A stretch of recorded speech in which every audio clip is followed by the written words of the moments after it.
여러분 안녕하세요. 수업 들어오는 방식이 조금 바뀌어서 많이 혼돈을 갖고 있다고 들었어요. 그렇지만 자신의 반 시간표에 맞춰서 잘 들어와서 수강해 주길 바래요. 자, 오늘도 수업을 시작해 보도록 하겠습니다. 수업을 시작하기 전에 교과서와 학습지 구비되었는지 다시 한번 확인하고 소리 들리는지 확인한 다음 시작해 보도록 할게요. 오늘도 지난 시간에 이어서 소설가 구보시의 1위를 함께 살펴보도록 할 건데요. 다시 한번 학습 목표를 확인해 보면 문학 작품을 감상하면서 내용과 형식의 특징을 파악해 보도록 할 거고, 이 작품에 나타난 내용과 형식이 어떻게 긴밀하게 연관되어 있는지 살펴보도록 할 거예요. 우리는 지난 시간 1930년대 일제강점기에 살고 있는 소설가 구보의 모습을 살펴보았는데요. 우선 집을 나선 구보는 종로 네거리를 향해 걸었고 자신의 시력에 문제가 있음을 한탄하며 걷고 있었어요. 그 다음 화신상이라는 백화점에 들려서 젊은 내외와 아이들을 가진 한 가족들을 보면서 외로움을 느끼게 되죠. 그러면서 그들을 업신여겨 볼까 하다가 그들을 축복해줘야겠다라는 생각을 하며 또 다른 곳으로 이동하게 돼요. 그러면서 전차를 타는 그 안전지대에 가게 되는데 그 안전지대에서 나와 달리 갈 곳이 분명한 사람들을 부러워하고 또 그거에 반해 자신에 대해서 외로움과 안타까움을 느끼고 있다는 것을 살펴보았어요. 그리고 전차를 타게 되는데 그 전차 안에서 구보는 자신의 목적의식은 무엇인지, 그리고 자신이 행복하기 위해서는 어떻게 해야 되는지를 고민하게 되는데, 이때 구보의 소극적인 태도를 알 수 있었어요. 행복은 자기를 기다리고 있을 것이다 라는 문장을 통해서 행복을 찾아서 진취적으로 노력하는 구보의 모습이 아니라 행복이 자신에게 찾아오길 바라는 소극적인 태도를 알 수 있었습니다. 오늘은 그 뒤에를 이어서 학습해 보도록 할게요. 이제 2차는 동대문을 돌아 경성운동장 앞으로 해서 구보는 차창대 운전대로 향한 안으로 파란 용을 받쳐든 창을 본다. 구보는 어쨌든 창을 바라보고 있어요.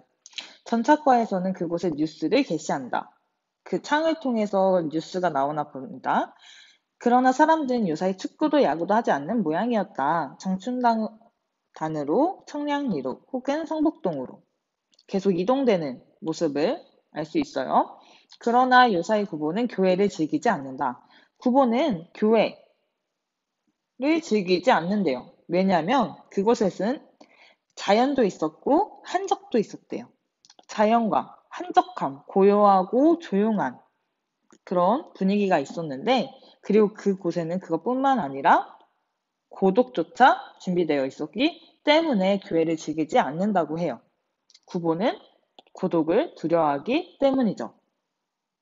그런데 일찍이 그는 고독을 사랑한 일이 있었대요. 지금은 고독을 굉장히 두려워하지만 언젠가는 고독을 사랑한 일이 있었대. 자, 고독을 사랑한다는 것은 그의 신경의 바른 표현이 못 될 거다. 왜 그렇게 이야기하냐면 그는 결코 고독을 사랑하지 않았는지도 모른다.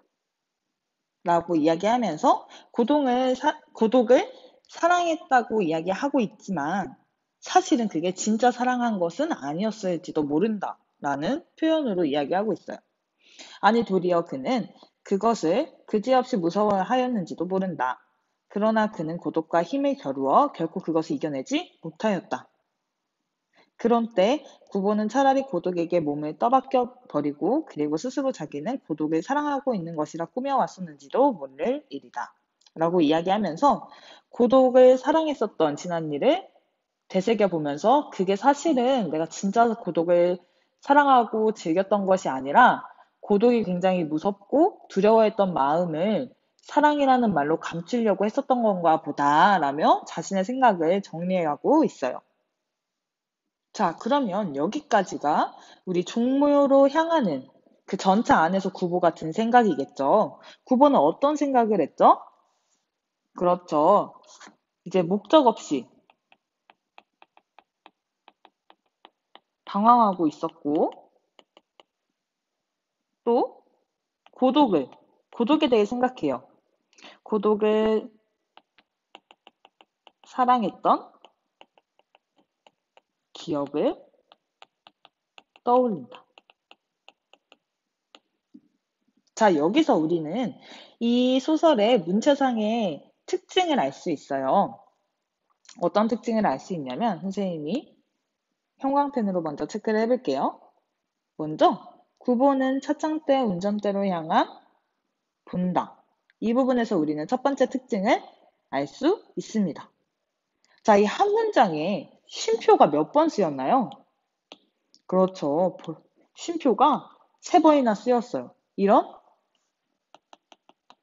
쉼표의 순표의 잦은 사용. 보통은 한 문장 안에 이런 많은 순표를 쓰진 않죠.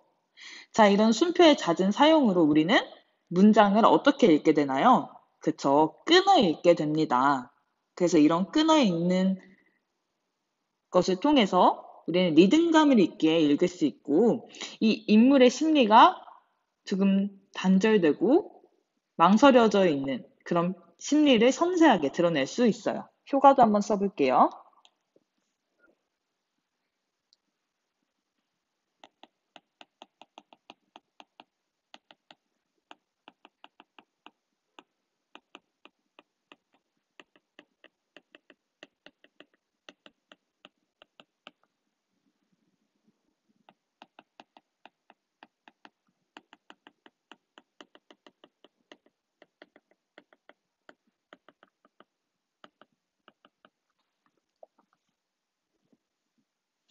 자, 그리고 두 번째 특징이 나타나는데요. 체크를 해볼게요. 여기서는 본다, 한다, 는다, 두려워한다. 이런 표현들, 우리는 어떤 표현이라고 이야기하죠? 그렇죠. 바로 현재형 어미가 사용되고 있어요. 자, 현재형 어미를 사용하게 되면 어떤 효과를 줄 수 있을까요? 일단 현재 일어나는 일 같은 느낌이 들겠죠? 그래서 현장감, 내가 직접 보고 있는 현장감을 주게 되고, 또 현장감이 드러나면서 인물이 지금 자신의 생각을 표현하고 있잖아요. 인물의 내면 의식이 더 잘 드러나겠죠.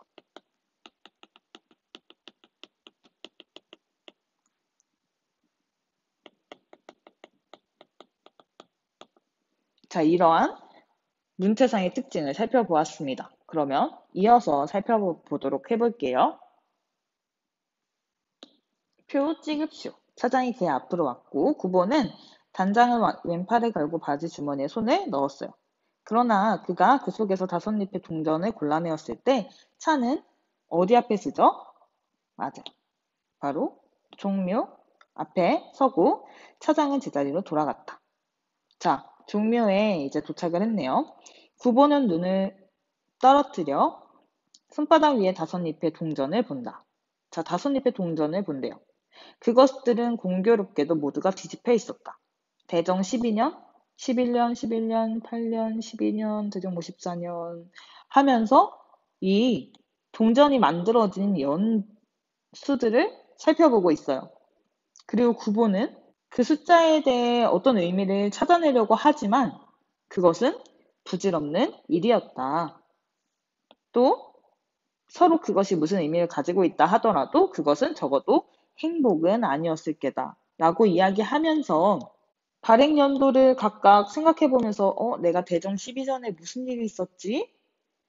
11년에는, 8년에는 이 숫자들에서 어떤 의미를 찾아내려고 했었지만 나는 그거와 관련돼 떠오르는 과거의 일이라든지 혹은 나에게 특별한 의미라든지 이런 게 떠오르지 않았고 그것이 혹은 무슨 의미를 가지고 있었다 하더라도 그것은 행복은 아니었을 게다라면서 지난 일들에서 의미를 찾으려고 하지만 결국 내 지난 일들 중에 떠오른 행복한 일은 없었다 라는 이야기를 하고 있어요. 그러면 종료에 있는 구보의 생각 정리할 수 있겠죠? 구보는 손바닥 위에 동전을 보면서 자신이 행복했던 적이 없었음을 느끼고 있어요. 계속해서 구보는 자신의 행복 그리고 자신이 나아가야 할 방향에 대해서 고민하고 있는 것을 알 수 있습니다. 차장이 다시 걔 옆으로 오고 어디를 가십니까? 하지만 구보는 전차가 향해 가는 곳을 바라보면서 창경원에 갈까? 라고 생각을 하지만 그는 차장에게 아무런 사인도 하지 않았다.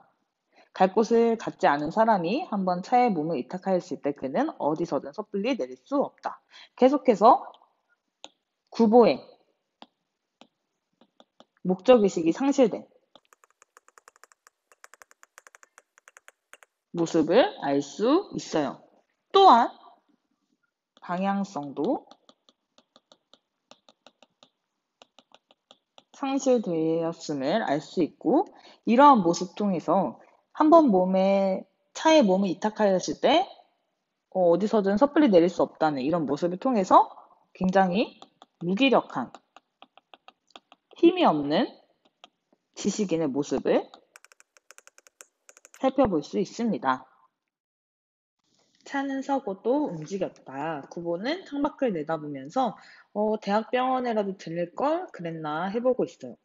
연구실에서 친구가 정신병을 공부하고 있었는데 그를 찾아가서 좀 더 다른 세상을 구경하는 것은 행복까지는 아니어도 어떻게든 내가 할 수 있는 스케줄, 일일 수도 있으니까.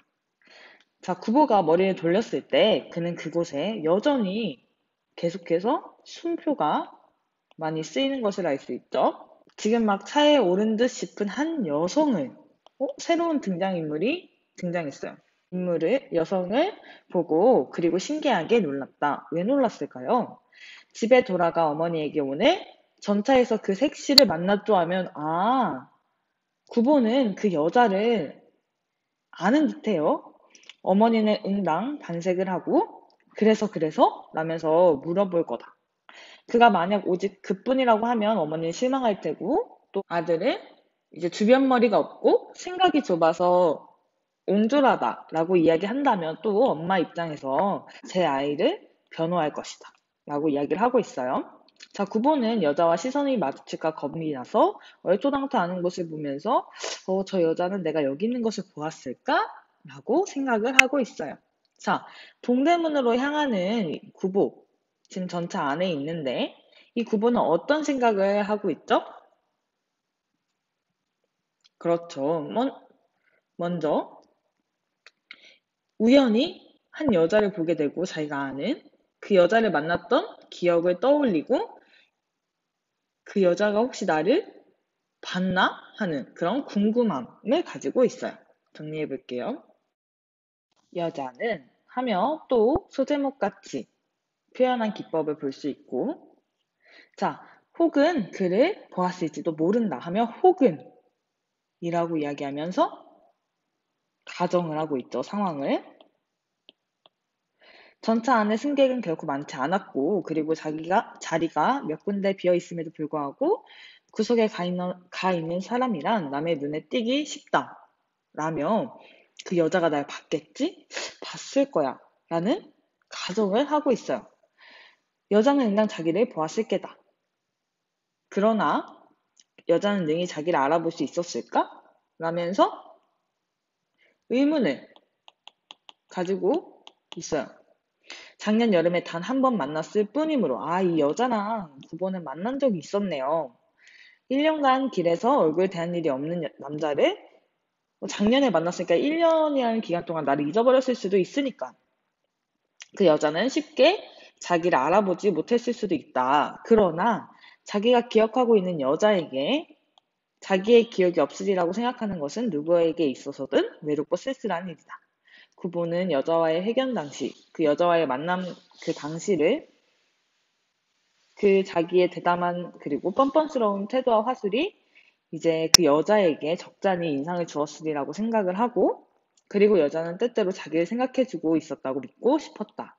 라면서 구보는 자기는 그 여자를 기억하는 만큼 그 여자도 그때 한 번뿐이었지만 그 여자도 가끔은 자기 생각을 하고 자기를 기억해주길 바라는 마음을 알 수 있어요. 자, 이 부분에서는 이런 구보의 가정, 그녀가 날 보았을지도 몰라. 그리고 근데 날 알아볼 수 있을까? 라는 의문이 드러나는데요. 이런 가정과 의문은 누가 한 거죠? 그렇죠. 바로 구보의 가정이고 구보의 의문이에요. 그런데 여기 살펴보면 구보는 일하면서 구보가 스스로 자신의 이야기를 하는 1인칭 시점이 아니란 걸 알 수 있죠. 이렇게 주인공을 등장인물이 자신의 이야기를 직접 하는 그런 1인칭 시점이 아니라 구보는, 여자는, 그는 이라면서 지칭을 하는 것을 보아 3인칭을 시점임을 알 수 있어요. 그리고 3인칭 시점 중에서도 등장인물의 속마음을 꿰고 있는 바로 그렇죠. 전지전능한 이라는 것을 알 수 있습니다. 그렇지만 여기서 또 특징이 하나 더 있는데요. 이 서술자는 여러 등장하는 인물 중에서도 특히나 누구에게 초점을 맞춰서 이야기를 전달하고 있어요. 그게 누구죠? 맞아요. 바로 구보한테 초점을 두고 이야기를 하고 있는데 이런 걸 바로 우리는 초점화라고 이야기합니다. 주로 3인칭 전지적 시점에서 서술자가 특정 인물에 초점을 맞추어서 서술하는 것을 말하고요. 그러면 이때 소설가 구보씨 일일에서는 누구한테 초점화하고 있죠? 그렇죠. 구보를 초점화해서 구보의 시선에서 서술을 하고 있습니다. 자, 이렇게 초점화가 이루어질 때 나타나는 효과가 있어요. 그 효과에는 어떤 것이 있을까요? 그건 바로 구보가 직접 자신의 속마음을 이야기하는 것이 아니지만 그렇지만 그 서술자가 구보의 심리 그리고 구보가 바라보는 것에 초점에 맞춰서 직접 전달해 줌으로써 독자로 하여금 독자의 구보의 내면을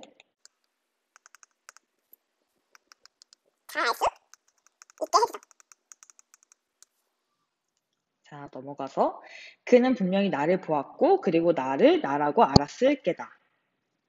그렇게 믿고 싶은 거죠, 구보는. 자, 그러한 그는 지금 어떤 느낌을 가지고 있을까? 그것이 구보는 알고 싶었다. 구보는 여자가 자신을 어떻게 생각하는지 궁금해하고 있어요. 자, 그는 결코 대담하지 못한 눈초리로 비스듬히 두 칸 통 떨어진 곳에 앉아있는 여자의 옆 얼굴을 곁눈질하였다. 자, 이게 직접 보지도 않고 계속 이렇게 곁눈질하면서 뭐 하고 있어요? 눈치를 보고 있어요. 이런 데에서 우리가 알 수 있는 구보의 성격 어때요? 그렇죠. 소심하고 또 소극적이고 또 자신감도 없어 보이죠. 만약에 자신감 있고 대범한 남자였다면 직접 가서 우리 그때 만나 뵙지 않았습니까? 라고 이야기했겠죠. 하지만 그분은 그럴 용기가 없는 소극적인 남자예요. 그리고 다음 순간 그와 눈이 마주칠 것을 겁하여 시선을 돌리고 여자는 혹은 자기를 곁눈질한 남자의 꼴을 곁눈을 느꼈을지도 모르겠다고 그렇게 생각하여 본다. 계속 가정하고 있죠. 여자는 남자를 그 남자라 알고 그리고 남자가 자기를 그 여자라고 안 것을 알고 있을지도 모른다. 모르는 거니까. 그쵸? 그 여자가 어떤 생각을 하고 있는지 모르는 거니까 계속해서 구보의 내면 심리가 자세하고 나오고 있어요. 자, 이러한 경우에 나는 어떤 태도를 취해야 마땅할까 하고 이제 그러한 것에 머리를 썼다. 아른 채를 하여야 오를지도 몰랐다. 혹은 모른 채 하는 게 정당한 인사일지도 몰랐다. 또 애매하죠. 작년에 한 번 본 그것도 맞선에서 본 사람인데 내가 가서 아는 체를 하는 게 맞나? 아닌가? 라면서 여기서도 구보의 어떤 성격이 드러나냐면 소심하고 또 결정력도 부족하고 우유부단. 아, 이렇게 하는 게 낫나? 저렇게 하는 게 낫나? 라고서 결정하지 못하는 후보의 성격이 드러납니다. 그 둘 중에 어느 편을 여자는 바라고 있을까? 그것을 알았으면 하였다. 이런 면을 보면서는 또 구보는 그 여자에게 부담이 되지 않았으면 하는 마음이 드러나요. 이런 데를 봐서는 또 섬세하고 또 배려하고자 하는 구보의 성격을 알 수 있습니다. 자, 그 다음, 그러다가 갑자기 그러한 것에 마음을 태우고 있는 자기 스스로도 웃긴 거죠. 그래서 나는 오직 요만한 일을 이렇게 흥분할 수 있었던가 하고 나 스스로를 의심해보고 있어요.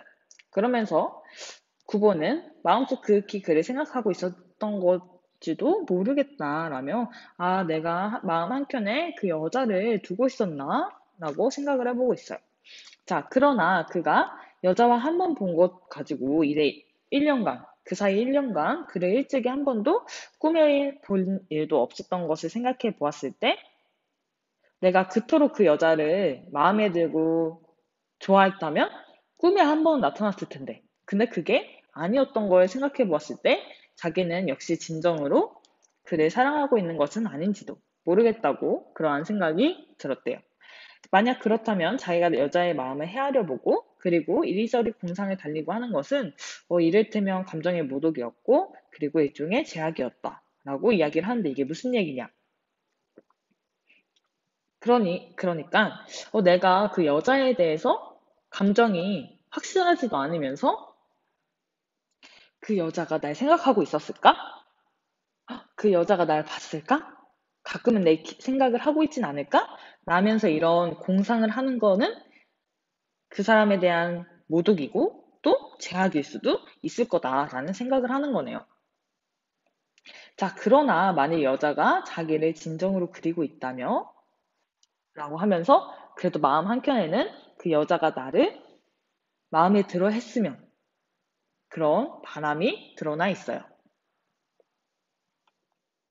자, 이 부분 선생님이 읽어보았을 때 여러분들은 어땠나요? 선생님이 읽기가 편해 보였나요? 아마 아니었을 거예요. 그 이유를 우리 한번 생각을 해볼게요. 자, 이 문장을 보면 그러나부터 어디서 끝나는 걸 알 수 있어요? 그쵸? 그러한 생각이 들었다. 자, 한 문장이 이렇게 길게 이어져 있어요. 우린 이런 문체를 뭐라고 하냐면 만연체라고 이야기해요. 이런 만연체의 사용을 통해서 우리는 어떤 효과를 볼 수 있었냐면, 자, 내 생각, 이 구보에 이런 걸까? 저런 걸까? 아니야, 이렇게 생각을 하는 건 좀 실례인 것 같아. 근데 좀 이랬으면 좋겠다. 라면서 정돈되지 않은 그런 구보의 생각을 그대로 보여줄 수 있어요.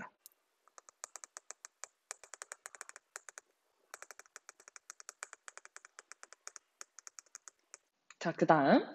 구보가 여자 편으로 눈을 주었을 때 그 여자는 일어나서 이제 동대문 앞에 하차하기를 기다려 내려갔다. 자, 동대문에 도착을 했네요.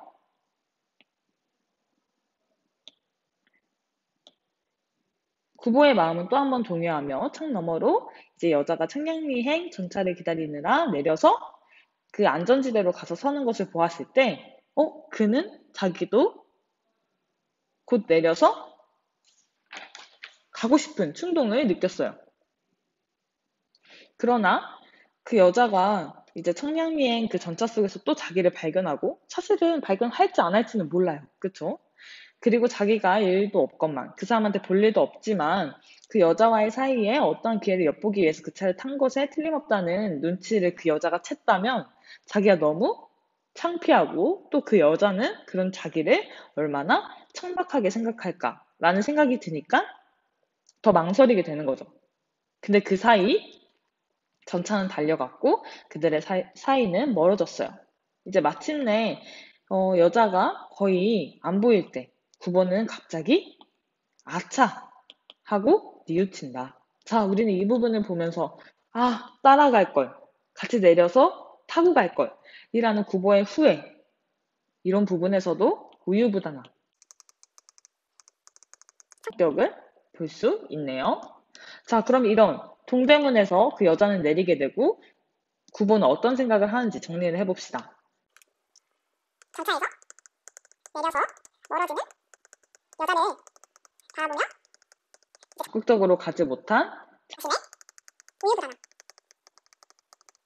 후회하고 있어요. 자, 여기까지 우리는 구보의 성격을 굉장히 잘 알 수 있었는데 맨 먼저 그 여자를 발견했지만 뭐 직접 다가가서 인사를 하거나 이러지 못해요. 이런 부분을 통해서 우리는 구보의 소심한 성격을 알 수 있었고 또 말해볼까? 아니야. 해봐? 아니야. 라는 모습을 통해 딱 결정을 내리지 못하는 우유부단한 성격을 알 수 있었습니다. 또한 어떤 느낌인가요? 구보가 내가 저 여자한테 이런 관심을 보이는 것. 근데 내 마음이 아직 정해지진 않았어. 이런 것 자체가 그 여자한테 신뢰가 아닐까? 이런 생각을 하는, 지나치게 생각이 많은 느낌이 들어요. 이런 거 우리는 사색적이라고 하죠. 지나치게 사색적인 우리 구보의 성격을 알 수 있어요. 자, 행복은 하며 다시 또 소제목처럼 표현한 것을 볼 수 있고요. 그가 그렇게도 구하여 맞이 않던 행복은 그 여자와 함께 영구히 가버렸는지도 모른다. 그 여자와 함께 했다면 행복했을지도 몰라. 근데 그 여자를 떠나보냈으니까 내 행복도 떠나갔을지도 몰라. 근데 또 아빠는 그 여자를 그렇게 좋아하고 함께하고 싶은 건 아닐지도 몰라 라는 생각을 했었죠. 이것처럼 계속해서 혼란하고 정리되지 않는 구보의 생각들을 알 수 있어요. 여자는 자기에게 던져진 행복을 가슴에 품고서 구보가 마음의 문을 열어 가까이 와주기를 갈망하였는지도 모른다. 이것 또한 구보의 생각이죠. 왜 자기는 여자에게 좀 더 대담하지 못하였나 하며 후회하고 있어요. 구보는 여자가 가지고 있는 온갖 아름다운 점 하나하나 세어보며 혹은 이 여자 말고 자기에게 행복을 약속해 줄 수 있는 그런 사람은 없지는 않을까 하고 그렇게 생각을 하였다. 그러니까 막상 보내고 나니까 그 여자에 대한 미련이 남는 모습을 볼 수 있어요. 자, 방향판을 한강교로 갈고 전차는 훈련원을 지났다. 훈련원을 지났고 9번 자리에 앉아서 주머니에서 오전 백동화를 골라 꺼내면서 비록 한 번도 꿈에 본 적은 없더라도 역시 그가 자기에게는 유일한 여자가 아닐까 하고서 계속해서 그 여자 생각을 하고 있어요.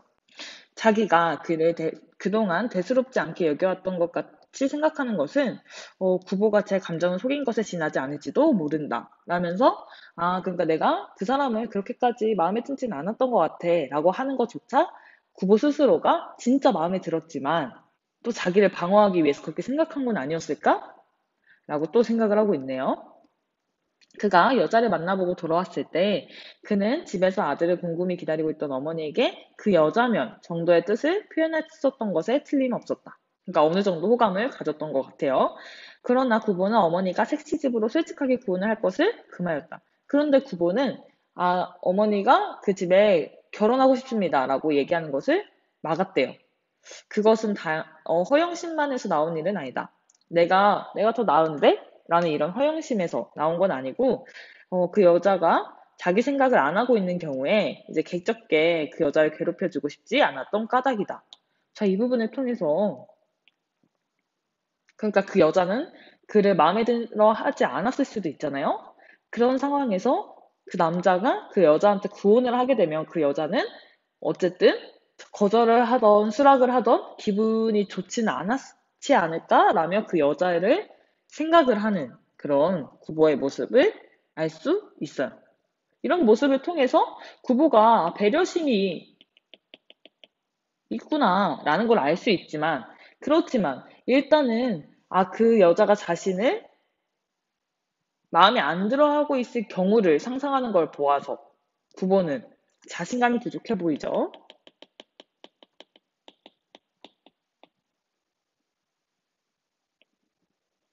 자, 배려심은 있고 자신감은 부족해 보여요. 그러나 물론 여자에게서는 아무런 말도 하여 오지 않았다. 다시 구보를 찾지 않았어요. 구보는 여자가 은근히 자기에게서 무슨 말이 있기를 기다리고 있는 것은 아닐까 하고 생각도 해봤지만 그런 것을 생각하는 건 역시 우스운 일이다. 자, 그러는 동안에 시간은 가고 또 그것에 대한 흥미를 구보는 잃기 시작하였다. 혹시 여자에게서 먼저 말이 있다면 이런 모습을 보면서도 참 적극적이지 못하고 수동적인 구보의 모습을 볼 수 있어요. 그러면 구보는 그 문제에 대해 다시 흥미를 가질 수 있게 될 것이다. 언젠가 그 여자의 집과 어떻게 인척관계가 돼 있는 이제 노마나님이 와서 색시의 집에서도 계속 눈치를 보고 있는 것 같은데? 라는 말을 들었을 때 구보는 쓰디쓰게 웃고 그것이 사실이라면 이것이 희극이라기보다는 오히려 하나의 비극이라고 생각을 하였다. 그러면서도 구보는 그 비극에서 자기네들을 구하기 위해 팔을 걷고 나서려 들지 않았다. 자, 이런 모습을 보면서도 적극적이지 못한 구보의 모습, 행동력도 없어 보여. 그 여자를 쟁취하기 위해서 직접 행동하려는 그런 모습이 없어 보이죠. 자, 그러면서 아까 훈련원이 지났죠. 이 동안 든 구보의 생각 한번 정리해 볼까요? 자, 맞선을 본 후, 그 여자와 맞선을 본 후, 이제 그 여자에 대한 호감을 가지고 있었죠.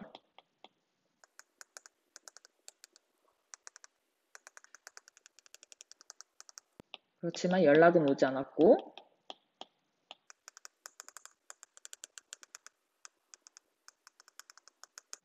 그리고 서로의 눈치만 보고 끝나버린 그 인연을 조소하고 있어요. 비웃고 있죠. 자, 여기까지가 교과서에 수록된 부분이고요. 그 뒷부분 줄거리도 간단하게 봅시다. 자, 그 이후 훈련원에 지나서 다방에 들어간 구보는 차를 마시면서 이제 여행 갈 수 있는 돈만 좀 있으면 행복할 것 같다고 생각을 해요. 그리고 다방에서 나와서 이제 활력을 한번 찾아볼까 하고 경성역 대합실을 찾아가는데 오히려 그는 그곳에서 그 많은 사람들 속에 자신이 홀로 된 느낌, 고독과 슬픔을 느끼게 됩니다. 그리고 다시 다방으로 들어간 구보는 버즈를 만나서 이야기를 들으면서 생각에 잠기게 된대요. 이제 해가 지니까 벗은 집으로 돌아가고 이제 다방에서 나온 구보는 유학 시절의 옛사랑을 추억을 하게 된대. 또 다시 찾은 다방에서 구보는 어느 보험회사의 외판원과 대화를 나누는데 이제 그의 속물성에서 불쾌함을 느끼고 벗과 카페를 찾아가서 술을 마시네요. 그리고 구보는 드디어 새벽 2시에 종로로 나오고 다시 집으로 돌아가게 돼요. 아까 집에서 나와서 거리를 활보했던 구보는 거치고 그리고 다시 집으로 돌아오는 것을 우리 마지막 줄거리까지 보면서 알 수 있었어요. 이렇게 구보가 경성의 거리를 돌아다니면서 혼자 상념에 빠지기도 하는 그런 구보의 내면 세계, 내면 심리들을 자세하게 볼 수 있었습니다. 자, 이 점들을 선생님과 살펴본 것들을 바탕으로 다시 한번 공부를 해보고 오늘 마무리 짓도록 할게요. 자, 구보의 이런 복잡 미묘한 생각들 모두 정리해 보았나요? 오늘 수업은 여기까지 마무리 짓도록 하고요. 선생님이 시작할 때는 다음 주에 여러분들을 볼 수 있을 거라 믿었는데 또 이렇게 개학이 미뤄짐에 따라서 우리가 한 주 더 온라인으로 찾아볼 것 같습니다. 자, 오늘 고생했고요. 그럼 다음 주에도 열심히 공부해 봅시다.